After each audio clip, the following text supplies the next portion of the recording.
So my name's Kyle Fenner. I'm co-founder and a partner of FPV Dallas, here with Alex Vanover, fellow co-founder, head pilot. How's it going? Doing good, man. How about yourself? Doing great. Alex, so we can look at your Instagram, we can look at your YouTube and know where you are today. And it's really impressive where you've built your career. Yeah. But tell me about your background. Yeah. So many people don't know I grew up in an aviation family. So I've had a passion for flying since I was about 10 years old. My mom sacrificed so much as just a school teacher to give me opportunities to get in airplanes at a young age, expose myself to aviation. So I started off with remote control airplanes, flying real airplanes, got my pilot's license when I was 17 years old. And generally around the age of 16 to 17 is when I discovered a love for flying FPV or first-person view drones. And obviously we know where that has kind of taken me since then. But yeah, it's all started from just a passion and love for flying and aviation. How'd you find them? FPV drones, that is. Yeah, so being in the remote control community, I guess, through Facebook and watching YouTube videos, one day there were these videos of these guys flying these mini quadcopter drones through some forest, and they were it looked like pod racing from Star Wars. They had the bright LEDs on the back of them, and they're flying in first person view with the VR headset, the goggles as we call them. And I just remember thinking as a 15, 16-year-old, I'm that looks really cool, because flying a remote control airplane's awesome.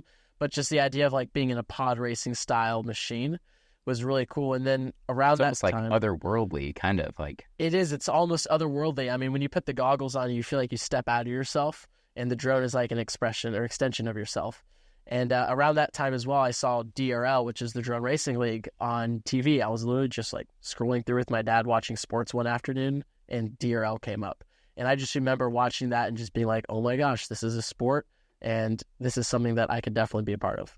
That's cool. So you found DRL, then when did you start racing? How'd you get into DRL? What was that like? Well, and the thing with DRL is you can't just get into DRL because it's an invite-only style league. There's very few ways that you can just earn a spot. So one of the ways to earn a spot is to win at least at the time, was to win the National Drone Racing Championship here in the States. And so in 2017, I won. I was the youngest at the time to win the multi-GP championship, but I was too young to compete in DRL because of sponsors and everything. You have to be 18 years old. So I just continued racing. I went across the world for the next year. I graduated high school and lived in South Korea for a little bit. I just toured the world, going to every big drone racing event that there was, building experience. And then next year, I got the call to come on DRL, and that was 2018 going into 2019. And just committed literally every ounce of my life to winning the world championship my first year, which is what I did. Wow. What happened?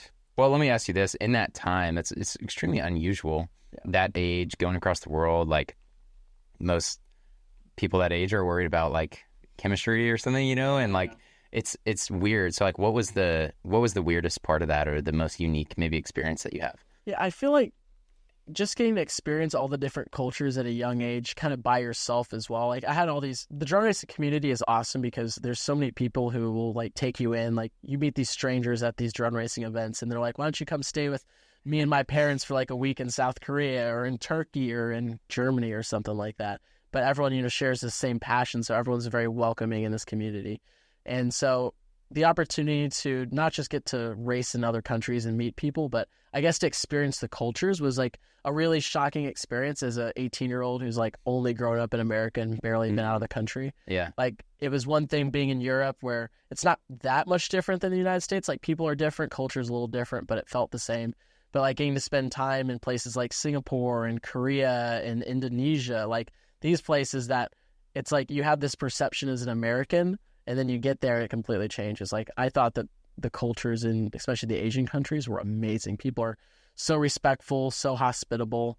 I love that, man. South Korea, I spent a couple months in just because I loved it. I was enjoying drone racing there, and so I basically asked some people if I could stay here kind of semi-long term, and they were just super, humbling, and they took the time to show me the culture on the weekends and stuff like that. And who was that? Was that another drone pilot? Yeah, his name's Min-Chen Kim. So you've talked highly of him before. Yeah, he's definitely one of the best, if not the best pilots in the world, at least in drone racing perspective.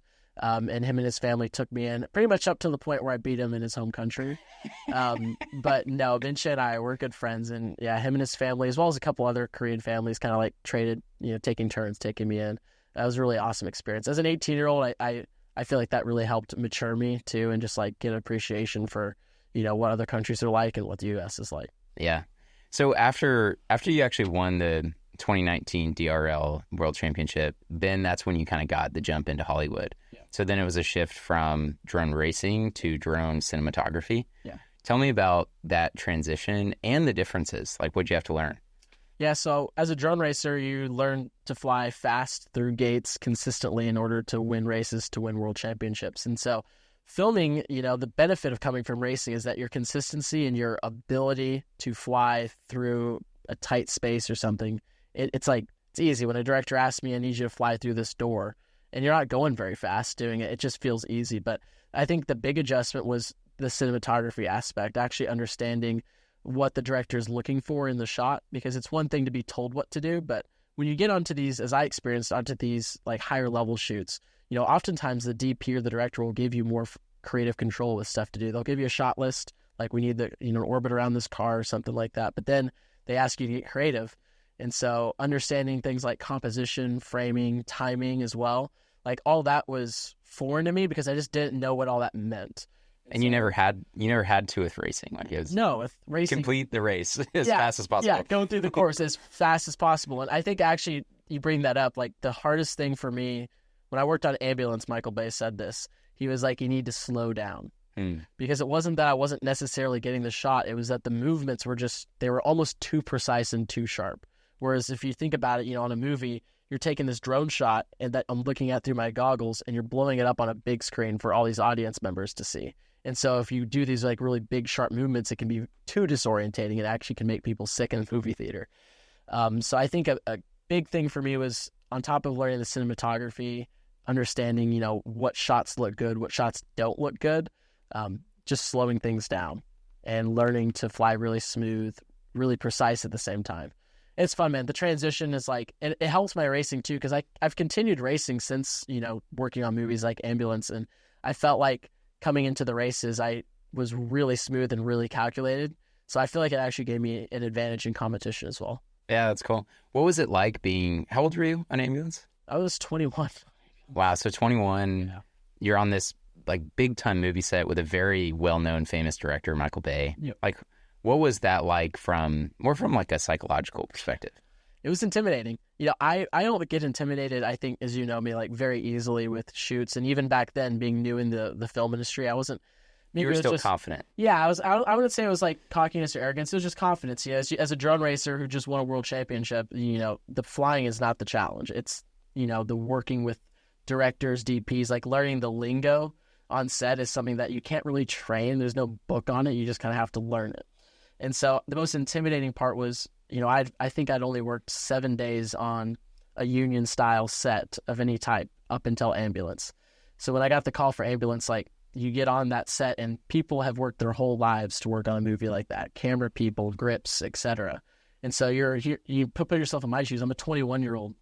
And it was hard to actually get the respect of other people. You would think that would come easy because the drones flying would make up for that. But people kind of looked at me as if, oh, you're just a golden boy who was gifted an opportunity, right place, right time. And they're not wrong, but I definitely earned their respect as a movie. You're on a movie for 3 months, right? So as the movie carried on, the more I spent time like trying to ask questions when I could, learning how to communicate on set properly, learning what the director or the DP would want, the respect was earned, not given. And so as much as that was probably the hardest part and the most intimidating part, it was the most rewarding part, not the actual gratifying at the themselves. end. Yeah. It's gratifying to know that, they even saw the difference in me from the beginning of the movie, just some like young whippersnapper who was just like good at flying drones to, I felt like by the end of Ambulance, in just that one movie, I was a more well-rounded drone pilot and cinematographer. Yeah. So, you touched on this, but the difference between being, let's say, someone who's really focused on social media, right? So like people are viewing through their phones, the pilot's viewing it through their little goggles. Yeah. That's way different than being able to record something that's going to go on the silver screen and be a massive, these theaters have huge screens. And so the experience is very different. You talked about Michael Bay telling you, hey, slow down. Like people are going to view this on a massive screen. Yeah. How did that, improve your flying and maybe even impact, your ability to do social media stuff, with precision that like a lot of pilots never have to learn? Yeah. I think it improved by flying the most to just, I always felt like I was a smooth pilot compared to others, but I really thought more hard about like how can I be even smoother, because it was really apparent to me, especially on cinema cameras, where at least at the time there was not really good stabilization options yet to like stabilize the footage. So the drones themselves were not perfect in 2021. They aren't now, but they were like really home built. Like, there was like first generation of Cinelifters, which we'll talk about later. And so it was really critical to just like keep the stick smooth, you know. Every little tiny blip when I'd be watching the footage back, I was like, man, like I didn't even remember making that little just tiny correction and not hit something or whatnot. So, but it's like so obvious when you blow it up. So obvious, even just on a laptop screen, let alone a movie screen. And obviously, there's like stabilization that happens in post, but like, I would say that just thinking about flying smoother, and also that in the back of my mind, reminding myself this is going on a big screen, or in other cases, like this is going on a vertical phone, right? Just the nice thing, obviously, now about like having all this experience is like when I get onto jobs and I get an understanding of where the project's going, it helps me think about the way I fly, because sometimes they want me to fly very aggressive and very snappy because they're trying to create that style of look. But most of the time, they want it to be really smooth, and because they're going to put it on a phone or on a movie screen. What are some examples of that? Like, kind of contextualize it. So let's say an example of someone, a video that, or a film that needs very snappy, like fast pace, almost like disorienting shots, versus super smooth. Like, I'm thinking Emancipation, almost like that's the crazy other side of that. Yeah. What are some examples? Yeah, so I think that 2 movies I've done recently, you brought up one of them being Emancipation, which was with Will Smith. That was a very Bob Richardson was the DP on that. He's a very famous DP. You can look him up if you don't know who he is. And the other one would be Gran Turismo. And the reason I like to compare those is Gran Turismo is this racing movie. And on Gran Turismo, the way that the drone shots were made is they were in like cuts. So most of them didn't last more than 5 seconds. And the majority of them are like about a second long. So there were times where like on the longer shots, we needed to fly more smooth, right? But on the shorter shots, it was about creating action that would like really build the moment up more. Mm-hmm. So like, I don't want to say jarring moves, but like, orbits, quick flicks around the vehicle as it's traveling 80 miles an hour, kind of like the vibration of the drone made it feel like, you're in the car. In the car, exactly. Yeah. Versus, and I did Gran Turismo after Emancipation, but on Emancipation, Bob Richardson, to add some more context to this, like I had just come off of working with Michael Bay on Ambulance. Everyone was gassing me up. I felt like I was a fully blown cinematographer / pilot at this point. I thought I knew it all. And so my ego was through the roof. And we get on Emancipation, and Bob Richardson basically says, I am not going to use the drone unless my men physically can't lay out the tracks and like get it on, the crane or something like that. He did not want drones because drones are associated with like shaky movements and whatnot. And so those shots were on average about 45 seconds or more. Oh, wow. Yeah. And so you have to keep in mind, this is going to be a big, long shot on a cinema screen. So we do this one fly through shot. It's kind of through this like encampment area, kind of like showing off the place.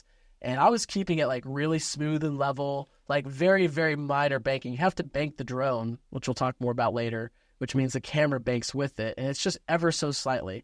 But I thought the shot was incredible. And everyone is kind of gassing me up. And Bob Richardson comes over and he's like, I'll tell you when the shot's good. And that was a huge ego check. You're like, dang it. I was like in my mind, I come from drone racing. Ambulance is like that perfect movie because it's very action-packed shots with like tight gaps to fly through, difficult flying. And then Emancipation, it almost felt like it was going to be easy to impress. And then it was like, oh, he's not impressed. It was different, but just as hard, if not harder. I would say Emancipation was the hardest movie I've worked on. And I didn't even work on it the whole time, to be honest. I was actually drone racing through that time. And so kind of like also going back and forth between like a week later, I'm like flying a drone at 90 miles an hour to flying a camera at like 5 miles an hour. I had to adapt my flying style even more. So, he didn't want any camera movement. So part of that was just learning to maneuver the drone in ways where it kind of disguised that movement. And then the other option. How do you do that? So with the drone, there's kind of 2 ways to turn, and you mix them together. One is by rolling the drone, which is the roll axis, and that banks the camera. The other is by yawing, but just doing yaw only points the drone. It doesn't actually turn it. So you have to kind of blend those together. What I would do is I would start the shot with a lot of like momentum. So obviously they're not going to use the start of the shot. I would just like dive into the scene to carry airspeed. because you needed that speed to kind of naturally turn, right? And so I would use that extra little bit of speed. It didn't look fast. It just was that little extra speed the drone was carrying. And that would allow me to do more shallow turns that would still accomplish like where I needed to point the drone without it being so obvious, if that makes sense. That was half of it. Still wasn't good enough. And he recognized it wasn't my fault. It was just the reality of the platform. Yeah. Yep. And so basically we came up with a new platform, which is a gimbaled FPV drone, because you couldn't fly a traditional drone because it was too big, but you needed that gimbal that you would get on a traditional drone. And so that's where, when we talk about the types of drones, you have like your traditional FPV, which is your GoPro style flying. You have Cinelifters, which is carrying your cinema camera, and then kind of a subcategory that is like heavy FPV or like gimbalized FPV, which FPV drone that carries a gimbal, so gimbal can go into tight places. So let's talk about that. So, traditional FPV camera would be fixed to the drone. So what the drone sees, the camera sees. Where the drone moves, the camera moves. If someone's flown, a DJI drone or something, they'll know what a gimbal's like because you move that drone all around and the camera just stays nice and steady. So obviously that's the benefit of heavy FPV and flying a gimbal drone. But what do you think is important for a filmmaker or director of photography to know going on set, and they're going to have a drone pilot, about the limitations of different drone platforms? Like how do they sort of level set with what specific platforms are able to accomplish? Yeah, that's a great question. I mean, I think a big part is just educating people on what it is. And I think the more jobs I've gone on over the years, the more that people seem to have a better understanding of like what it can and can't do. Like early on, I would be asked to like, okay, fly straight level and then point down. It's like, well, if you point down with a traditional style drone, the camera's fixed to the drone's going to go down as well. And so obviously with a gimbal on a drone, you can get away with that. But when you educate people on what it can and can't do, and especially what we try and do with clients is we try and have like that discovery call early on, also a scout day if possible, to try and make sure that when we show up on set, we have the right tools, because we can bring multiple tools. We can only bring one. It just depends on what the budget is. But I generally like to have all the tools available at hand if the budget allows. So I like to have 3 types of drones, really. Your traditional GoPro drone, which would allow us to be able to get kind of those really high risk shots without the fear of like losing an expensive drone. Also, the GoPro can fit through like much tighter spots. Your Cinelifter, which is going to get most of your shots on like the Komodo, the FX6, the Ember, whatever camera it might be. And then if budget allows, a heavy FPV setup, which would carry gimbal, or if there's not enough money for that, something like a Mavic, just in case they decide we need to do a top-down shot or something like that. Or Inspire 3, like to be able to get those wide shots. Yeah. It's interesting, all the different platforms, and it seems like even though, like to you, drone videography, cinematography, what you can do with it is so ubiquitous and like so well known. But I think like you are so deep in the industry that maybe there are some directors, filmmakers out there who still don't quite appreciate or just haven't experienced yet like what drones can bring. Like I'm even kind of interested. We were on a shoot recently that was for a car commercial, really, really awesome car. It was. And, I remember kind of chatting with some folks on set who were basically looking at the shots you were getting, and they were saying like, man, we almost like don't even need an arm car. Yeah.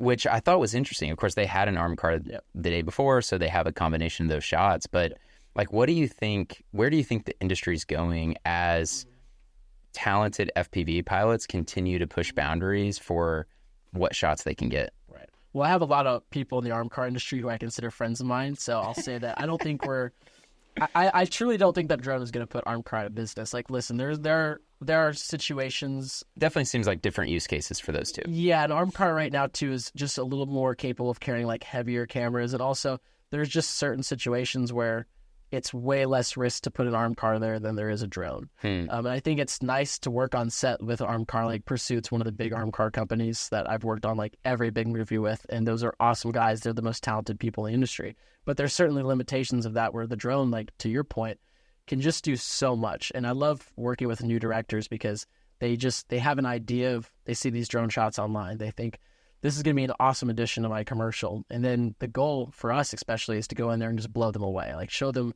this can do even more than the simple shots that you're thinking of. So the quote I always like to say is that, I try and create angles that you can't get with any other camera platform. Otherwise, why paying thousands of dollars to bring us out on set. So if I don't do that, then I feel like I haven't done my job. And I take good pride in making sure that whoever we're working with leaves wanting to use an FPV drone, whether it's us or another company, more in the future. Yeah, it's cool. So instead of, hey, how do we like replace what an arm car could do? Like, how do we bring something that's never been seen? Exactly. It was cool, and if you've never worked with FPV, you may not realize that the batteries last, 3 to 5 minutes. I mean, they go super fast. So I think something that was really cool in that recent car commercial was you flew the drone up, one battery, essentially one lap around the track for that car. Yep. And, we just kind of were testing settings, like making sure everything was good. And the director reviewed some footage and was like, that was every shot I wanted, on one battery. Right. And of course we had all day. So it was like, that was a cool example for me, just to see this like expectations met like almost instantly, literally. And then the rest of the day on set was for exceeding expectations and making sure they were totally blown away. Yeah, that was a fun shoot. And honestly, I've had a lot of shoots go that way. I've had a lot not go that way. Yeah. But I think maybe it's because, of my competitive nature, like background in drone racing and whatnot, competing at a high level. Like I always want to be set apart from the rest. And so for me, it's not that I like push the limits too much in order to accomplish everything that's requested first time out. But if we can go and like set that bar high initially, like, I want to make sure that as a specialty drone company, which is what I would call ourselves at, FPV Dallas, a company, we're not like only flying traditional drones like an Inspire 3, which we can fly, but we're focusing really on these FPV drones, creating those angles you can't get anywhere else. Like I want to blow them away from the get-go. So, within limits, of course. But yeah, those are so gratifying because you just get the rest of the day to get creative, which just allows them to walk away with so much to choose from. Like my goal is that it's hard for them to choose what shots. That's always gratifying. So that was a fun one for sure. So, with FPV, there's so many new shots like we're talking about, like new angles, new opportunities to capture things that people have never seen before. But I think another thing that's cool about the industry is there's constant innovation, even in the platforms themselves. Like you've talked about, traditional FPV was the start, camera fixed. That's still very popular. But like now there's gimbaled FPV, and people are continuing to innovate. Recently, I saw, Red Bull and a drone team built this little like literally rocket drone that could keep up with an F1 car. Maybe you can give them a shout out if you remember their name. I don't remember it, to be honest, but it's like stuff like that is really freaking cool. Yeah. And I think the industry is full of hackers who love to tinker and love to innovate. Yeah. And so I'm curious, like what you're most excited about, moving forward. Man, there's a lot of things to be excited about with drones. I mean, every year the technology takes 2 steps forward at least. I think that what I'm excited about is with new technology, the ability to, like I said, come up with more shots. I mean, the use of a gimbal on an FPV drone has just opened up so many doors. We were talking about it a couple weeks back where we want to use like a smaller gimbal because I think actually normally with drones, it's always started with like a GoPro that then went to a cinema camera. And then with the introduction of gimbals on drones, it's just only been on a cinema camera. But like, what about a GoPro gimbal? Or because the reality is this, like to do a gimbaled FPV setup is the most expensive option that there is because it just requires 3 people to be able to operate it on set. Also, the gear itself is just double. You need double of everything. Takes more time, more workflow. But if we could do like a smaller camera gimbal style setup, which I know people have done, but like I haven't seen anything yet that's like blown me away. But we were sitting there at Tup's Brewery and I was just thinking in the back of my mind, like, what if we were able to do this and that and that? And so it's in the works, obviously. But I think that's the most exciting part about innovation to me is just we're going to come up with shots that we would never even thought about doing because the technology has been the limiting factor. So, as battery technology gets better, that's an exciting thing to think about. Longer flight times on set. There's just so many things I can list off. Yeah, that's cool. So who were the guys that did the Red Bull shoot? Those were the Dutch drone gods as they go by. A couple of former DRL drone racing pilots, some good friends of mine over there. Shaggy was, at least that's his like FPV call sign. He was doing the flying on that as well. And it on top of building an awesome drone, like that's some pretty insane piloting in order to keep up with the fastest, F1 driver in the world. Yeah. Verstappen's. Yeah. Yeah. It's pretty awesome. I mean, cool. It'll be exciting to see. And for you, it seems like most of the FPV pilots I've met are tinkerers, like RC, it's like the same idea. Like, you have to be a hacker a little bit to build these drones. Do you enjoy that part of it, or is it almost like, the part you don't like? Man, I go back and forth. I think I definitely still enjoy it, but because of a busy schedule, like the idea of like we were in a grind recently for a project where we needed to put a drone together, and it was kind of frustrating in that sense because it's like, oh, I don't want to be doing this like a week before a shoot or something like that. Yeah. I enjoy the innovating part though. I enjoy DIYing and testing, and like that's still fun for me. That part doesn't get old, but as much as I can also try and outsource things, I try to, because there's so many other brilliant minds in the industry that their skill set maybe isn't in flying so much as it is in like coming up with the drone that allows me to be able to push the limits. And so like making those connections and whatnot has been really important to me over the years. And there's so many great companies I've been able to work with that have helped me, and I've been able to help them in return, which is great. That is cool.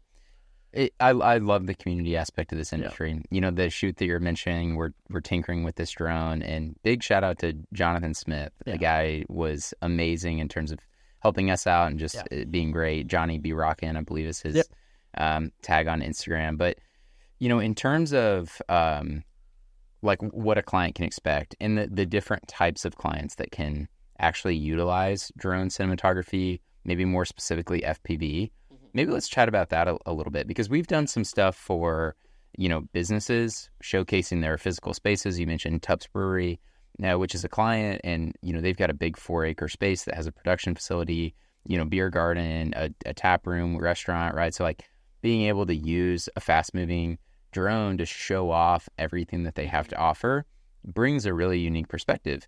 And then there's the perspective of, a car manufacturer who's developing a really amazing $1 million car, and like they bring this car out to the track and like want these fast FPV shots for a really cool commercial. Right. Those are very different use cases, yet back-to-back days for Alex Vanover, right? So it's good. In your mind, like, how do people best utilize FPV? And maybe a question would be, how are people not utilizing FPV today that they should? Man, that's a great question. I just feel like there's so many ways to utilize FPV. I think it's every production should have an FPV drone out there, and just like if they don't even know what to do, just like tell them to freestyle it. That's why I love it when the director trusts me and they're like, just freestyle, just get something cool. Having some direction's nice as well, but there's just, again, there's so many angles you can get with a drone, any type of drone really, not just an FPV drone, that you can't get with an armed car, you can't get with a handheld camera.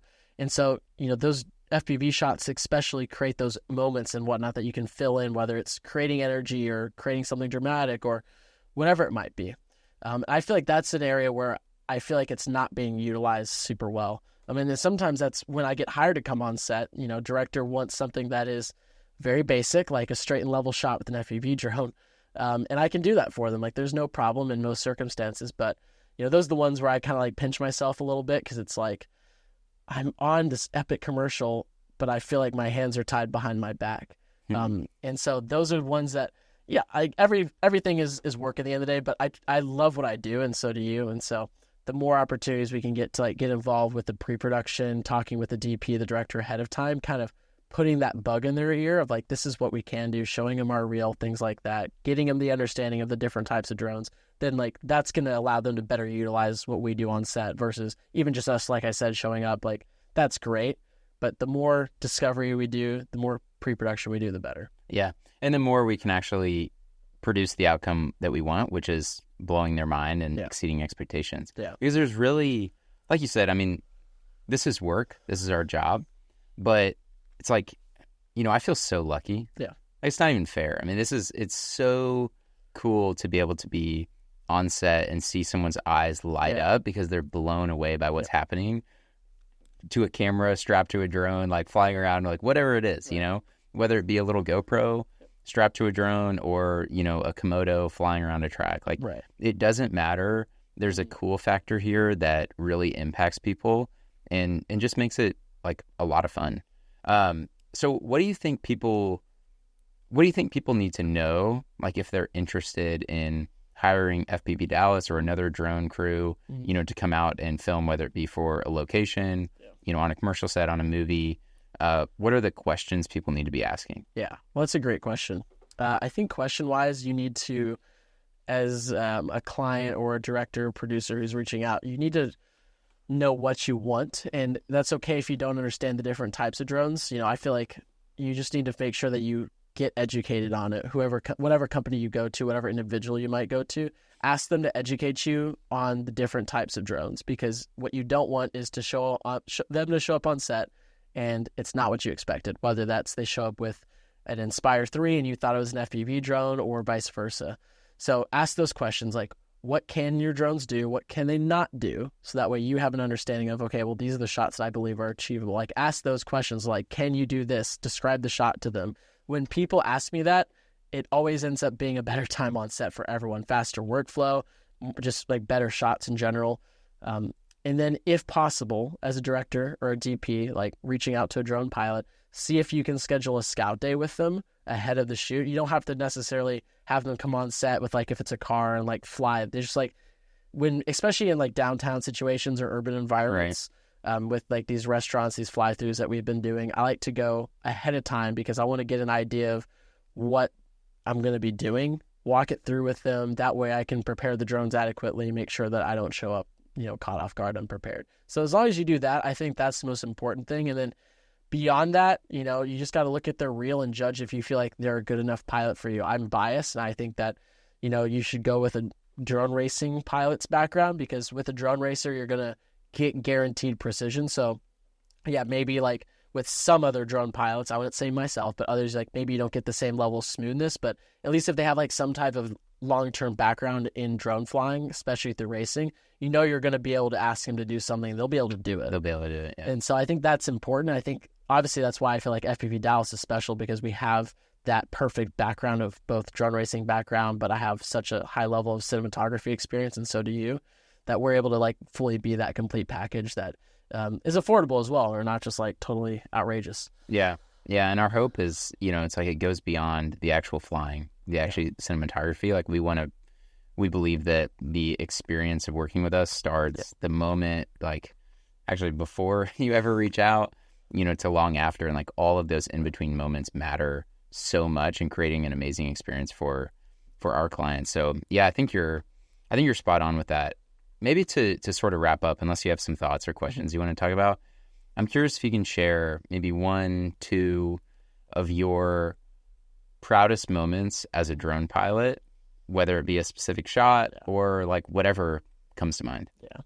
I feel like one that comes to my mind recently, which people who follow me may not realize it, but I did this project called 26,000 Days recently, and it was a passion project. There wasn't really any money in it. It was during a busy time for me too. So it was a friend of mine who I've worked with. He's a director named Henry. Amazing young director. He's going to be one of the biggest directors down the road, I'm just sure of it. He has a way of storytelling that no one else has.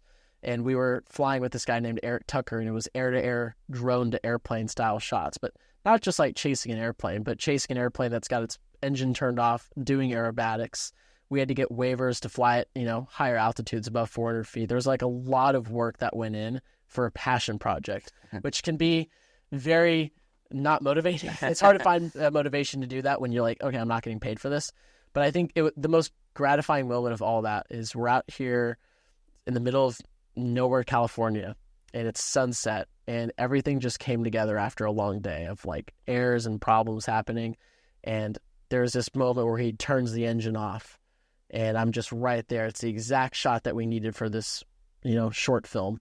And then instead of just kind of like cutting the shot there, I just followed him through the whole rest of his routine. And there was just a moment of everything coming together. It felt like all my years of drone racing and practicing and going through gates over and over, combined with the recent, influx of like cinematography experience. And to me, it just all came together right then and there.